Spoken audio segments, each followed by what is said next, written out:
이번에는 단축키를 한번 설명을 드릴게요. 단축키 지정하는 거 누구나 다 많이 하죠. 그래서 뭐 단축키를 어떻게 지정하라 뭐 이런 얘기를 말씀드리고 싶은 것이 아니라 단축키를 지정할 때 어떤 기준을 가지고 단축키를 지정해야 되고 또 일반적인 단축키 지정 방법 외에 또 다른 방식의 단축키 지정 방법이 있는지를 좀 말씀드리고 싶어서 이 영상을 준비했습니다. 자, 우선 저는 단축키가 다 설정되어 있어요. 근데 이 설정된 값을 초기화 하겠습니다. 초기화 해보는 것도 중요하죠. 자, 커스터마이즈 로드 커스텀 UI 스키마 부분을 선택하면 이런 창이 뜹니다. 그럼 기본적으로 UI가 저장되어 있는 경로가 여기 있는 이 부분이 프로그램 파일, 오토데스크 3드 맥스 뭐 2018 버전이면 2018로 되어 있을 거고 2012면 2012 뭐 이런 식으로 되어 있을 거예요. 그 다음에 enus 그리고 그 폴더 안에 UI라는 폴더에 이렇게 default UI.ui 파일이 있습니다. 얘를 오픈하게 되면 알아서 3ds max의 가장 기본적인 UI 형태로 바꾸면서 단축키도 초기화를 해버려요. 자, 이 상태는 이제 단축키가 완전 초기화된 상태인데, 네, 요거는 뭐 좀 그런데 이렇게 녹화 중이라 이렇게 되나? 네, 뭐 화면이 이렇게 바뀌는 건 뭐 지금 중요한 건 아니니까. 자, 이 상태에서 이제 단축키를 할 때 제가 생각한 가장 기본적인 관념은 우리가 단축키를 쓰는 거는 속도 때문에 그래요. 속도. 실제로 제가 마우스를 뭐 이렇게 파일 오픈을 했을 때 파일 누르려면 이렇게 이만큼 이동시키죠. 그 다음에 클릭하고 또 아래로 내려서 오픈이라는 부분을 선택해서 누르고 네, 그 다음에 뭐 창이 뜨면 다시 누르고 그리고 선택하고 오픈을 합니다. 이 과정이 동선이 많고 누르는 버튼 횟수가 많은 거예요. 그러면 이 동선과 버튼 횟수라는 건 곧 시간이죠. 시간이 길어진다는 거는 똑같은 작업을 하더라도 좀 긴 시간을 요구한다는 거예요. 그래서 단축키를 쓴다는 거는 이 부분의 시간을 절대적으로 줄인다는 의미를 이야기합니다. 예를 들면 오픈만 하더라도 단축키를 쓴 사람이 있고 안 쓴 사람이 있어요. 그러면 여기 보면 단축키가 미리 지정되어 있죠. 오픈은 컨트롤 O가 있어요. 컨트롤 O를 누르면 이렇게 뜹니다. 그러면 단순히 파일 오픈을 눌러서 파일을 여는 사람보다도 컨트롤 통해서 여는 사람이 이 마우스 드래그하고 버튼 한 번, 두 번 클릭하는 속도보다 훨씬 빠르기 때문에 이게 누적되면 누적될수록 뭐 작업 시간이라던가 정작 중요한 어떤 작업 시간들을 어, 점진적으로 더 많이 격차가 나게 될 수밖에 없어요. 왜냐면 사실 이렇게 파일 오픈하는 이 행위 자체는 별 의미가 없잖아요.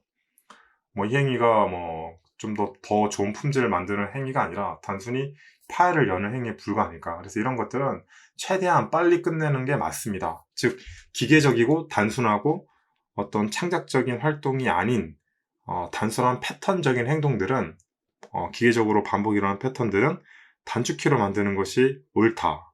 네, 이게 가장 기본적인 관념이고요. 그 다음에 저는 단축키로 만들 때 여기 지금 보면 오픈해 보면 컨트롤 O라고 되어 있죠. 이 부분도 옳지 않, 어쩔 수 있다면 이 단축키도 좀 더 세밀하게 설계를 할 필요가 있습니다. 가령 저 같은 경우에는 보세요. 우리가 컨트롤 O라는 버튼을 누르려면 어떻게 되죠? 일단 왼손을 움직여야 돼요. 왼손이 보통 마우스와 왼손을 잘 보면 이 왼손은 키보드의 좌측에 배치가 되어 있어요. 자연스러워요. 그쵸? 그리고 마우스를 잡기 때문에 키보드 오른쪽에 이제 손이 놓여 있겠죠. 근데 컨트롤 O를 누르려면 어떻게 되겠죠? 왼손이 팔이 일단 들립니다. 들릴 수밖에 없어요. 왜냐면 계속 사람이 손을 들고 있을 수는 없잖아요. 그래서 왼손을 들게 되고 그 다음에 그 손이 마우스 쪽에 이렇게 가져다 대고 컨트롤 키, 즉 이 키보드에 이제 위아래 좌우 방향키 옆에 이제 컨트롤 키가 있는데 그거 누르고 알파벳 O를 누르게 될 거예요. 가장 뭐 일반적인 경우에는 O와 컨트롤 사이가 멀기 때문에 뭐 엄지손가락으로 컨트롤 누르고 새끼손가락 5 버튼을 누르겠죠. 아니면 뭐 좀 불편하게 다른 손가락 누르던 간에. 그래서 행위가 손을 들어서 왼쪽으로 이동시키고 그리고 두 개의 손가락을 동시에 씁니다. 그리고 파일 오픈이라는 건 되게 빈번한 활동이에요. 파일을 닫고 여는 활동은 굉장히 빈번해요. 3ds Max 작업을 하다 보면. 그래서 저는 이렇게 빈번한 활동들은 절대 이렇게 복잡하게 두지 않습니다. 그렇다고 해서 또 얘를 팔을 들지 않고 가장 빨리 할 수 있는 부분에 다 배치를 해버리면 그 부위에 배치된 또 단축키들이 있잖아요. 네, 그런 부분에 대한 형평성이 무너질 수 있기 때문에 저는 가장 빈번한 활동들은 목록화해 두고 그리고 그 목록에 따른 단축키를 처음에 설계를 다 합니다. 이 설계가 저는 이제 꾸준히 오랜 시간을 거쳐오면서 만들어졌는데 가령 파일 오픈도 저는 5라고 안 하고 그냥 알파벳 5 정도 씁니다. 왜냐면 가장 좋은 단축키들은 이 왼손 자체를 움직이지 않는 거예요. 저는 왼손을 움직이는 걸 별로 좋아하지 않아요. 실제로 왼손을 키보드 좌측 판에 딱 대면 이 손가락이 움직일 수 있는 범위를 잘 보면 최대한 많이 가도 알파벳 T, G, H가 숫자 5번 아래 알파벳 T가 있고 대각선으로 그리고 대각선 아래 G가 있고 대각선에 B가 있습니다. 이 범위가 저는 손가락 일반적인 길이를 갖고 있는데 일반적인 길이를 갖고 있는 사람의 손의 범위예요. 범위. 이 범위를 벗어나면 예를 들면 Y나 U 또는 U를 넘어서 I까지 간다 그러면 반드시 팔이 들릴 수밖에 없어요. 네, 이런 부분이 에너지 낭비고 손목 힘 낭비죠. 게다가 워낙에 우리가 클릭과 마우스를 자주 움직이기 때문에 우리의 손목을 보호하기 위해서라도 이 단축키는 되게 세심하게 만들어져야 합니다. 따라서 저는 가급적이면 손가락을 움직이지 않는 선상에서 단축키를 다 만들게 되고요. 그러니까 제가 만드는 단축키들은 대부분 어디서 다 끝나냐면 숫자 5에서 다 끝나요. 숫자 5 그리고 그 대각선의 T, G, B 이 구간에서 다 끝나고 그 다음에 어쩔 수 없이 너무 기능이 많잖아요. 이 기능이 굉장히 많아요. 이 많은 기능들을 단축키화 하기 위해서 좀 더 필요할 경우는 이제 건너편으로 건너가죠. 대신에 기준은 있습니다. 건너편을 건너가더라도 빈번한 그 정도가 좀 더 적어야 된다는 거예요. 네. 너무 많이 빈번하다고 판단되는 것들은 항상 이 손을 움직이지 않은 선상에서 끝내고 덜 빈번한 것들은 약간 손을 움직여주고 아주 가끔씩 쓰는 것들은 뭐 손을 좀 넓게 움직여주는 것도 허용을 하죠. 어쨌거나 기준은 저는 왼손을 키보드에 딱 댔으면 안 움직인다. 이 팔목을 안 움직이고 거의 그 근처에서 회전 운동만으로 선택을 한다. 팔 자체를 들어올리지 않는다. 그래야 시간도 극단적으로 짧아지고 손목 부담도 없고 속도가 빨라져요. 손을 드는 행위 자체가 이미 속도가 느린 거죠. 네, 그렇게 이해하면 돼요. 그래서 저는 그 프론트, 뭐 레프트, 뭐 라이트 뷰 이렇게 쓰는 분들 중에서 키보드에 그 방향키로 쓰시는 분들이 있어요. 위아래 좌우 이거 되게 많이 쓰시는데 어떻게 보면 좀 직관적으로 보여서 편하잖아요. 근데 저는 저게 직관적일 뿐이지 속도 개선에 큰 영향을 주진 않아요.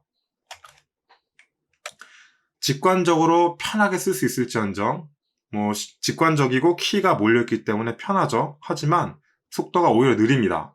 차라리 그냥 기본 단축키 있죠. 예를 들면 탑 뷰, 레프트 뷰, 뭐 라이트 뷰 이런 거 있잖아요. 그냥 기본 키가 더 빠를 수 있어요. 단축키. 우리가 단축키 쓰는 목표는 뭐죠? 뭐 직관성도 필요하죠. 근데 단축키 쓸 목적은 시간을 줄이는 데 있어요. 시간.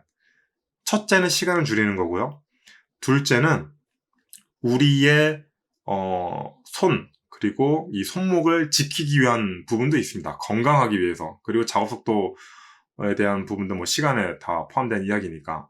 근데 이 위아래 좌우 방향키는 뭐 어디에도 속하지 않는다는 거죠. 네, 오히려 시간 더 걸리고요. 그리고 손을 크게 움직이기 때문에 손목에도 안 좋아요.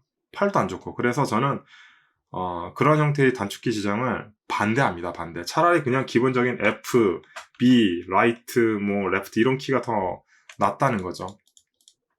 자, 아무튼 그렇게 먼저 말씀드렸고 이거 괜히 거슬리네요. 한번 껐다 켜야겠다. 네, 다시 껐다 켜서 이 부분을 좀 제대로 보이게 했고요. 마저 이제 단축키에 대한 설명을 진행하겠습니다. 자, 단축키는 한 번 익숙해지면 그게 고정화돼서 쉽게 바꾸기가 힘들어요. 자기한테 익숙해진 단축키는 계속 그렇게 쓸 수밖에 없거든요. 그래서 맥스를 처음 접하는 사람은 단축키 습관을 제대로 들여야 됩니다. 제대로. 한 번 비효율적으로 단축키를 만들어서 숙달이 돼버리면 그 이상의 단축키, 또 변화된 단축키를 쓰기가 너무 힘들어요. 그래서 처음에 시작할 때 습관을 잘 들여야 된다. 이게 제가 갖고 있는 가장 기본적인 지론이고, 다시 한번 제 기준을 말씀드리지만 단축키를 쓰는 이유는 시간을 줄이기 위한 시간을 줄이려면 팔의 활동 범위를 최대한 줄여야 되고 단순해야 되고 빨라야 합니다. 두 번째는 그런 걸 통해서 우리의 손도 보호를 해야 된다는 거죠. 건강까지. 그러려면 이 왼손을 키보드에 댔을 때 얘가 키보드의 숫자키 그 키패드 있죠. 그리고 방향 키패드 거기까지 가면 안 된다는 거예요. 왜냐면 거기까지 가면 갈수록 그 이동 시간, 그리고 손목에 주는 부담감, 팔을 들는 에너지 소모, 이런 것들이 다 발생한다는 거죠. 이런 것들을 저는 철저하게 단축키를 설계하는 단계에서 고려해서 만들 것을 권하고 싶어요. 그래서 제가 제일 반대하는 단축키는 이 뷰포트를 위아래 좌우 방향키로 하는 거예요. 이거 되게 은근히 많이 쓰거든요. 근데 그게 단축키의 본질적인 측면에서 보면 결국 좋은 단축키가 아니다. 저는 이렇게 말씀드리고 싶어요. 자, 우선 첫 번째로 여러분들이 해야 될 게 이제 파일을 열고 닫는 부분이잖아요. 저는 이제 파일 오픈 부분도 컨트롤 O를 누르는 게 너무 피곤해요. 그렇다고 해서 이 O자 부분을 완전히 다른 키로 만들기에는 또 굉장히 또 빈번도에 따라서 이렇게 굉장히 빈번한 것도 아니에요. 좀 자주 하긴 하지만 그렇다고 굉장히 빈번한 건 아니에요. 작업의 전체 공정으로 봐서. 그래서 저는 그냥 컨트롤 O가 아니라 그냥 O로 둡니다. O.